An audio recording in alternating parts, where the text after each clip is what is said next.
मनुष्य के मन का हरदम परमात्मा को ध्यान रहा, ऐसा लगता है मुझे। हमने परमात्मा का ध्यान किया न किया एक अलग बात, लेकिन परमेश्वर ने अपने इस जीव का बहुत ध्यान रखा और उसी के अनुसार इस संसार में विचारकों का प्रेषण हुआ। पहले उपनिषद के दृश्य दिखाई पड़ते हैं, याज्ञवल्क्य दिखाई पड़ती हैं, मैत्रेयी दिखाई पड़ती है, कात्यायनी दिखाई पड़ती है। अन्य उपनिषद वक्ता पुरुष और स्त्री ये दोनों ही दिखाई पड़ते हैं। जिन लोगों का ये आक्षेप है कि सनातन धर्म में महिलाओं को द्वितीय कोटि में रखा गया, मैं उस आक्षेप से सहमत नहीं, क्योंकि वेद के काल में भी मुद्रालोपा जैसी एक महिला का नाम आता है जिन्होंने शास्त्रार्थ किया था। जिन लोगों ने ये कहा कि वेद पढ़ने का अधिकार स्त्रियों को नहीं था, उन आचार्यों के प्रति श्रद्धा रखते हुए भी मैं उनके मत का विरोध करता हूं, क्योंकि हमारे देश में स्त्री और शूद्र को इतना पतित नहीं माना गया कि जिसको ज्ञान प्राप्त करने का अधिकार न हो। कई लोगों ने कहा कि स्त्री शूद्र न दीयताम, स्त्री को और शूद्र को वेद नहीं मिलना चाहिए। लेकिन यदि इतिहास पढ़ते हैं तो बड़ा दिखाई पड़ता है कि वेदवादिनी महिलाएं बहुत प्राचीन काल में थी। यदि उनको वेद प्राप्त न होता तो वेद के ऊपर वो शास्त्रार्थ कैसे करती। इसलिए ज्ञान के क्षेत्र में किसी का एकाधिकार हमने स्वीकार नहीं किया।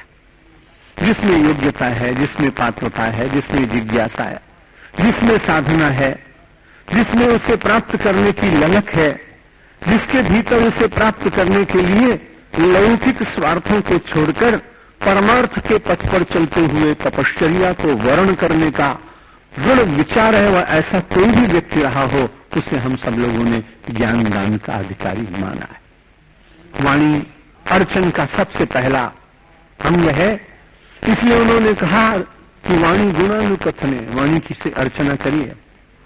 मनुष्य का यदि हम सब लोगों ने बहुत गुणानुवाद किया तो मनुष्य बदलते रहते हैं, परमात्मा बदलता नहीं। इसलिए मालूम नहीं कितने बड़े बड़े कवि हुए होंगे जिन्होंने अकबर की वंदना की, बड़े बड़े सम्राटों की वंदना की।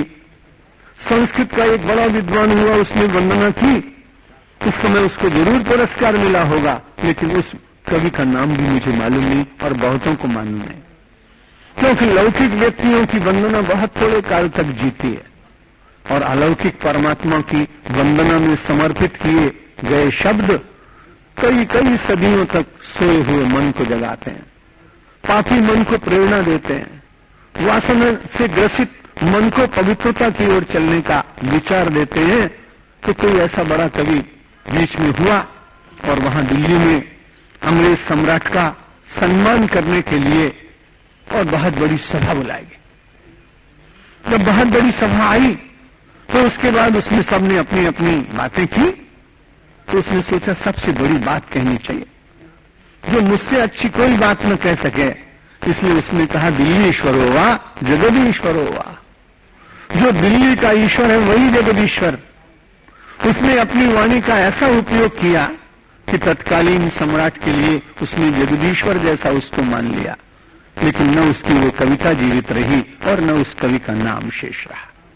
वाणी का उपयोग जिन लोगों ने ऐसा किया और फिर वो किसी भी भाषा में रहे हों, कैसी अद्भुत बात। चाहे वो गुजराती में नरसिंह मेहता ने वाणी के द्वारा अर्चन किया हो, और चाहे महाराष्ट्र में तुकाराम ने अभंग गाया हो, और चाहे फिर तमिल भाषा के कम्म कवि ने रामायण गाई हो, और चाहे बंगाल के कृत्तिवास ओझा ने यहाँ रामायण के चरित्र को गाया हो, चाहे चैतन्य महाप्रभु की पदावली हो। भाषा की दृष्टि अलग, लेकिन परमात्मा को सबसे ज्यादा भाषाएं आती हैं। इसलिए जब वाणी के द्वारा अर्चन होता है और व्यक्ति खो जाता है तो उसके भीतर से कुछ सर्जना होती है, और वो सर्जना, वो रचना परमात्मा को बहुत प्रिय होती है। वाणी गुणानुकथने श्रवणौ कथायाम,